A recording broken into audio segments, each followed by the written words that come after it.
Hello, my name is Melissa Ho. I'm assistant curator at the Hirshhorn Museum, and I have the great pleasure of speaking today with Christo, an extraordinary artist who, along with his wife Jean-Claude, is responsible for a really remarkable and unique body of work of outdoor, temporary sculptural projects. I say sculptural, but really these are on the scale of urban planning or architecture. Yeah. And Christo gave a wonderful lecture here last night where he talked about projects currently in progress, the Mastaba in Abu Dhabi and Over the River in Colorado. So today I was hoping that we could speak a little bit about your beginnings and your artistic development. Mm-hmm. You were born in Bulgaria and you went to the Art Academy in Sofia, and this would have been in the early 50s under communist rule, of course. Yeah. What was your art education like in Bulgaria at that time? Okay, to go to the art school, university or art academy, to be a painter, sculptor or architect, you go to the same school. And you study 8 years. Wow. And the first 4, because the school, art school, in Bulgaria very much like the 19th century art academy, Kunst Academy was in Germany or in France, Académie des Beaux-Arts. Basically, you study many things. To tell you, in the first 4 years, all the students study everything, including I have 2 semesters of medicine, dissection human bodies. And after 4 years, you decided to become architect, painter, or sculpture, or decorative arts. But you need to go to 4 years, a very intense study about art in a classical, academic way. And I was studying exactly the same way. And when I escaped from communist country, I am born in Bulgaria, but I'm not really old in Bulgaria. I was in Prague, in Czechoslovakia in 1956, when Hungarian Revolution started, and I escaped from Czechoslovakia to the west and Vienna, Austria. In 1957, I was in my 4th year of the Art Academy. And I really only stay 1 semester at Kunst Academy in Vienna only to organize my refugee paper, but after that I don't go to any other school. Basically, I always say that, you see very well, I'm not decided what I am. I'm not only painter, not sculptor or architect, I do all these things still today. I read that when you were a very young art student in Bulgaria, that one of the things that the state would recruit art students to do would be to beautify the farmlands along the route of the Orient Express. Not beautify, propaganda actually. Yeah. That is the late 40s, early 50s, when is the height of the Cold War, when Stalin is still alive. And the only things, Bulgaria cut all the diplomatic relations with the West, imperialist country, and the only thing who was passing to Bulgaria was famous Orient Express. And to the countryside of Bulgaria, the communist government was very conscious that they should to energize the landscape by the foreigners who's there in the railroad track. They're passing through Bulgaria. We see that the countryside is working by the farmers. For example, on Saturday and Sunday, the artists need to give time to the proletarian revolution or socialist revolution, that they will go to the farms, but the farms, they're all collective farms, you know, nationalized, and they should advise to the farmers how they should park their combine near the railroad tracks, that they looked at a lot of things going, and when they stack the hay should be not stuck in behind the hills, should be stuck near the railroad tracks to look at people doing things. There's not beautifying, doing things that a lot of things happen in the country. It's more like stage managing or set dressing. Yeah, no, it's not like that the people doing things in the landscape. Yeah. Now, we hate to do that. I hate it. This is the Saturday weekends, and this November, like after October, November. But probably this is the only sense of physical space I learned, what is 100 meters, 200 meters, in all this real space. It did. And also develop my sense to talk to ordinary people. Yeah. not people involved with art. They're farmers, workers, paysans, all kind of people. It does seem that counter one stereotype of the artist being a loner, working by himself in a studio, that you love to work with people of all different professions and backgrounds, and your process involves collaborating with engineers and all kinds of people. We don't do that only to have collaborating. Sure. This is the only way to do the work. Right. You know, understand, all this involvement is not to staging, because I like to have many people. We like to have much less people to pay less people, but this is how the project should be done. This is not done, it's not like a performance to have many people running around. When you see our construction work, iron curtain, installing the valley curtain or the umbrellas, we don't have people more because we look better in the movie that we have many people. We like to have much less people because it's less expensive. But this is how the work will be done. Is it true that you, again, I think as a very young person, occasionally on the side would work on movie productions? Because it struck me that your role is a little bit like a film director, where you're directing a large team of people. Not movie production, but you know, it's really that propaganda activity in the countryside.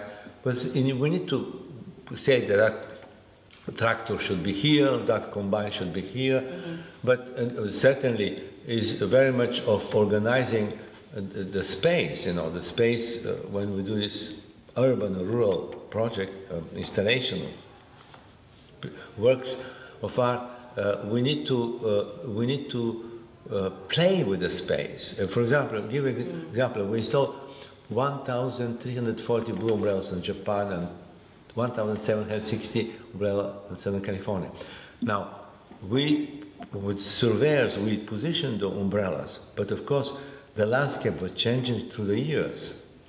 And for example, in Japan, because they was building a highway and building bridge over the river, meaning something things, I was using umbrella very much like a painter, putting stroke on the canvas. Sometimes the umbrellas was there, and I removed from there, moved them around to the last moment before they physically come to the side, because I use all this 12 miles area of the valley in Japan like an area when we became part of the work of art. And if something was built through the years, I like to play around the newly built bridge or some newly installed gas station or something like that, to the work can be moving around this urban space who is differently transformed continuously. The same thing in California, if they build something new, and because the project takes so long time to be developing, and this constantly with our project is actually all our projects, they're woven in the space used by people. Yes. And I changed my mind. I don't like anymore there. We shifted there. It's my decision. This is how I like to. Right. This is not like earthworks way out in a remote. No, because they're purposely first. They're all directly involved with a lot of architecture. They're involved with the physicality of the space. Like for example, in Japan we have the project was all about comparison. Similarity, difference, and of course, in Japan there was also gas station like gas station in America. There was the church in America, in Japan was the temple, and there was a spectacular temple there. And I remember many people don't talk to the responsible temple. He will never let you install the umbrellas, but we did everything possible to bring the blue umbrellas in the entrance of the temple, Shinto temples. All these things is the battle of how we were seeing umbrella and gorgeous, very wet landscape in Japan after the summer, variety of green from deep green of evergreens to the light green of bamboo forest, and so much water.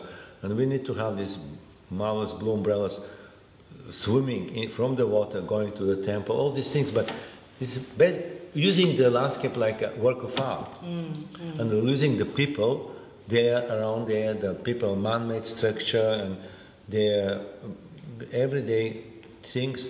You know, there are so many facets of this project. involving installing these near 90 umbrellas underwater, and we need to have all these workers going to the very big stream of river, going, installing the umbrellas. Also, even the physical installation is so incredible, spectacular. Before the umbrella was opened, when they was installed, because we see that process of the preparation, construction, making, and exhibition, one things. They are all one things together, bounded. As you mentioned, you eventually left the Eastern Bloc and came to the West, and eventually settled in Paris for about 6 years, I think. Yes. No, but I know when I escaped from the Prague to the West, right away I was going to Paris, because in the mid-50, very young, 21, I go to Paris. I don't want to stay in Vienna, even this great city.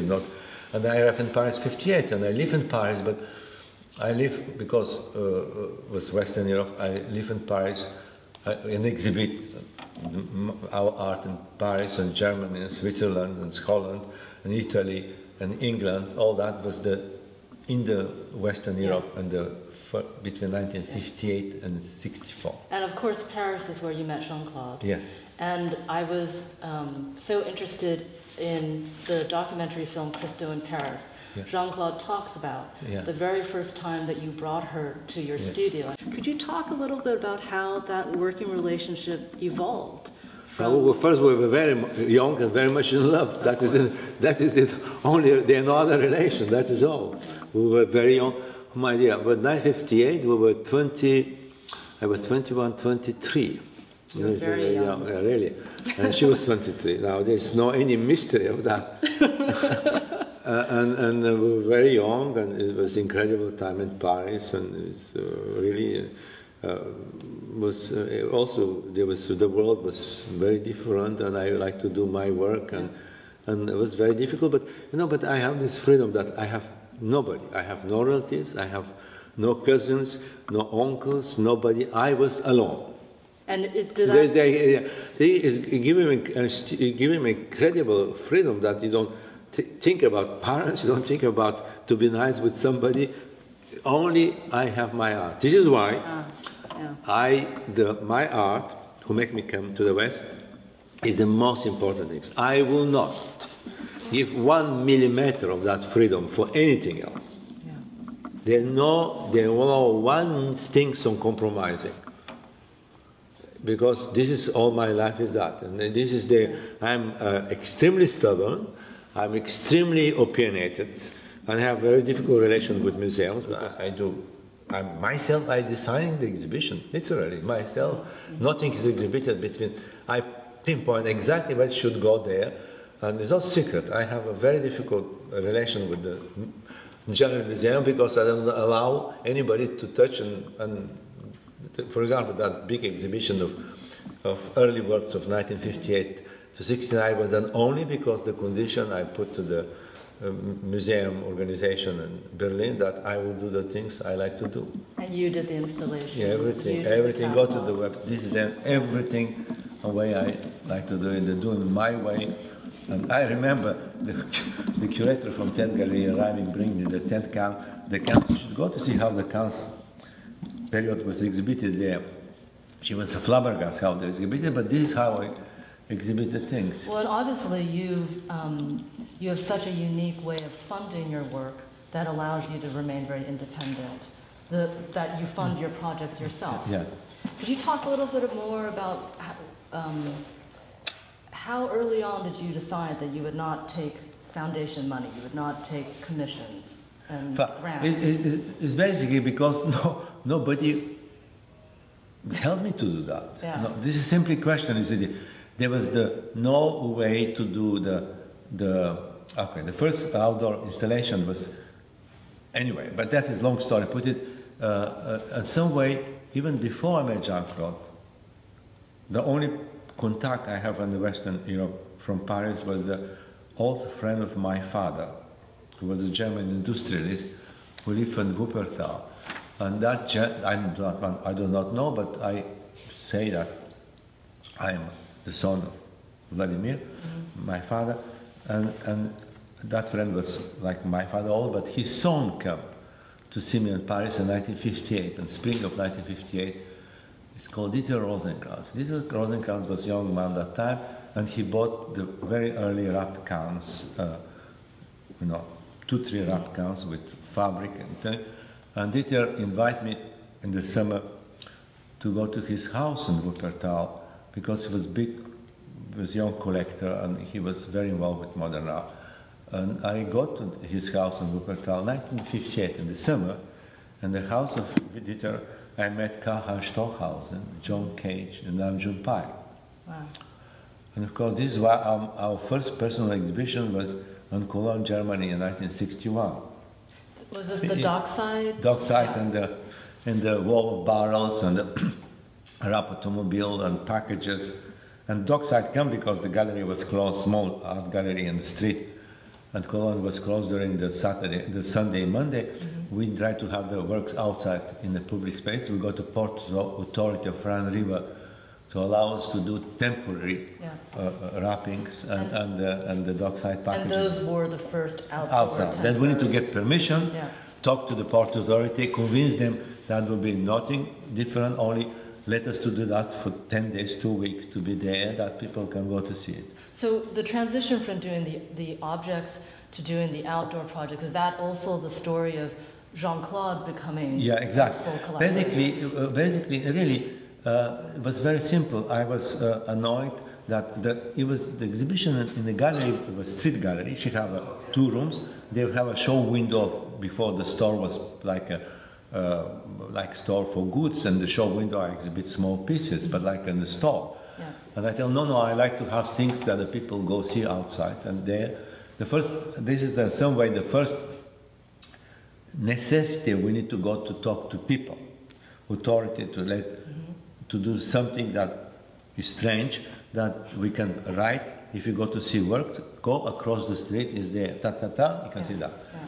And of course, after that was the Iron Curtain in Paris, in the Rue Visconti in 1962, and many other projects. And all that was very natural, because 1961 was also the first proposal to a public building. And I did photo collage, montage, and that it was studied, and the text was written that ideally to be public building should be prison or parliament, because it belonged to the nation, not private corporation. Of course, that time I was never thinking that I can wrap a parliament, but that was a parliament already in 1961. And, but it was very natural that the art institution should be more inclined. This is why, still living before coming to New York, we exhibit intensively in Italy, and I used to start to know more Italian museum people. This is why before the first proposal to wrap museum, because more chance to wrap the museum, but the Galleria Nazionale d'Arte Moderna in Rome, when we have the director of the museum was very eager to do that, but we never get permission. After that, there was that landmark exhibition that Professor Bill Rubin was organizing.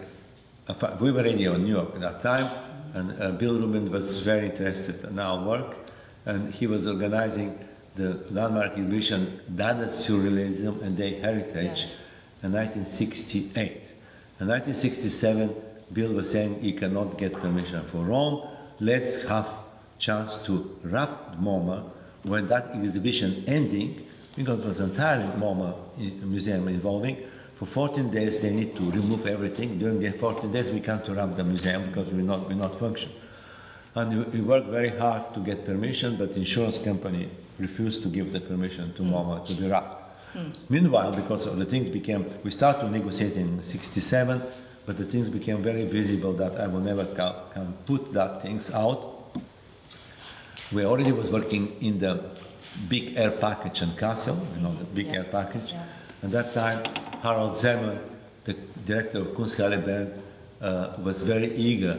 He understands that the MoMA cannot be realized. He tells, but I have the Kunsthalle Bern who have a 50th anniversary in 1968 come to wrap the Kunsthalle Bern. This is why, by historical circumstance and my friendship with Harold, the Kunsthalle Bern became the first public building. But this is all the story of connection, of meetings, the people I know, the specific historical circumstances, opportunities. Exactly. I think it's so interesting what you said earlier about being on your own, having left home as a young person by yourself, was informed your commitment as an artist and maybe your psychological commitment to being an artist and focusing on your work. I wonder, because you mentioned last night that you were stateless for some years. Many years, 70 years. I just wonder about that experience of being displaced so many times from country to country, and for some time literally not having a citizenship. Does that in any way inform your outlook as an artist? You move around the world doing projects everywhere. You know, certainly I cannot pretend that I'm American citizen since '73. I cannot pretend that I'm only American, not even French or anything. I am what I am, you know, and this is something I have no reason to disguise or to say I'm not. The same way, I really don't think about that.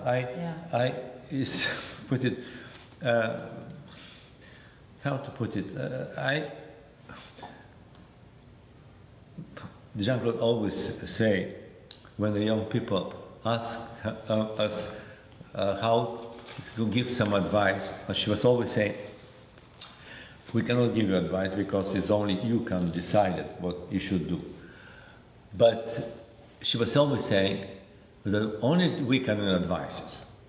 That if you work very much, and we work very much, and still today I work very much, about 14, 15 hours a day, or 16 hours a day, you can do everything you like to do. The most difficult part is to know what you like to do. Yes. And that is probably, I am extremely focused, extremely stubborn. And this is and I don't, really, you know, like all these projects take a long time because they're part of that temperament. You know, I'm like that. Perhaps one last question. I want to ask about the choice of fabric, of textiles in your work, which has been not in every single thing that you've done, of course, but a common thread. Why is that material so appealing to you? What is it that... You know, the fabric, the cloth, is old like history of art. You know, for 1,000 years the artists used the cloth. Not always the real cloth. They use it in painting and fresco and sculpture. Actually, and traditional sculpture recognize the style. Like a medieval sculpture, the folds, they are much angular than the sculpture of the Renaissance. They're much more roundish, like Bernini and Michelangelo. But this is only for the wrapping project, because like a running fence or the umbrellas or the gates, they're much more complicated. But for the early period of wrapping project, they're very much in that classical tradition of use the fabric. And the best example of what the fabric do and the classical art, who is related in some way to our project, is the case of French sculptor Rodin. The French sculptor Rodin did two versions of figure of Balzac. The first version, Balzac was totally naked, big belly, skinny legs, and many details. And what he did, this is not story invented by me. What Rodin did, he take the cape of Balzac, put it in liquid plaster, and shroud the figure of Balzac, have it here in the museum, in the courtyard.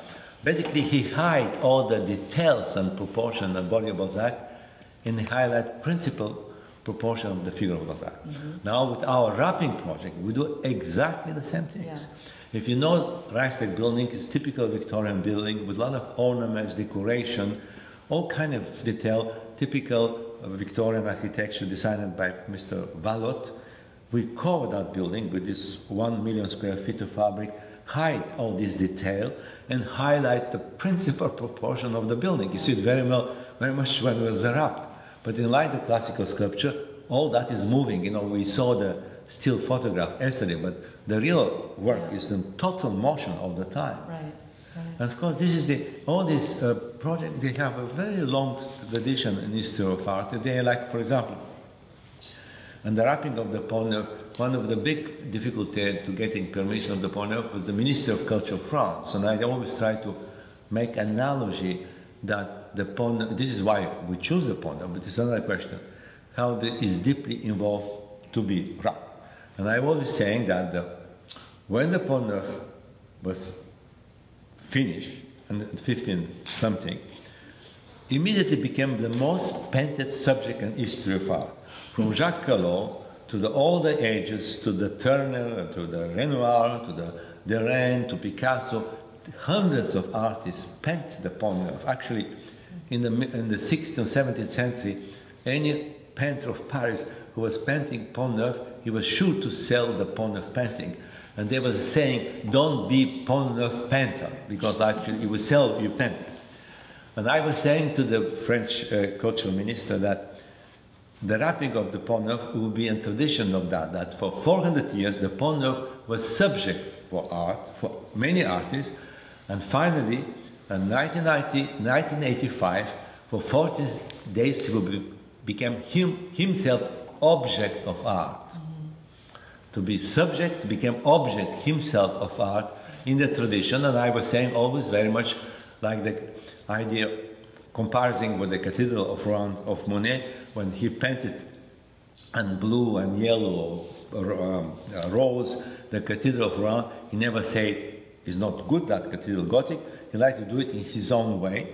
And this is why we say to the Minister of Culture that the Pont Neuf will be, and that tradition will be interpreted and very classical evolution of art to be the Pont Neuf, how is in history of art. Now, when the Pont Neuf was wrapped, and we tell yesterday that all these big projects, he have his own exhibitions. And to convince the deputy of the Parliament of Germany for the Reichstag project, we brought Pont Neuf exhibition to the Kunstmuseum in Bonn. That time the capital of Germany was Bonn, vis-à-vis the Parliament of Germany in Bonn. But at the same moment, we work out to the Kunstmuseum of Bonn that Kunstmuseum of Bonn borrow from museums around Europe of the Pont Neuf original works from Jacques Collot to Turner to Picasso, a special room to show how the Pont Neuf was a part of the and finally wrapped. Wow. So that is the exhibition in Kunstmuseum in Bonn in 1993. It convinced the German people. Yeah. And this is what, you understand, this is how we try to work on this project. Each project has his own... Well, Christo, I wish you very good luck on the projects you have currently underway, and thank you so much for joining us at the Hirshhorn. Thank you.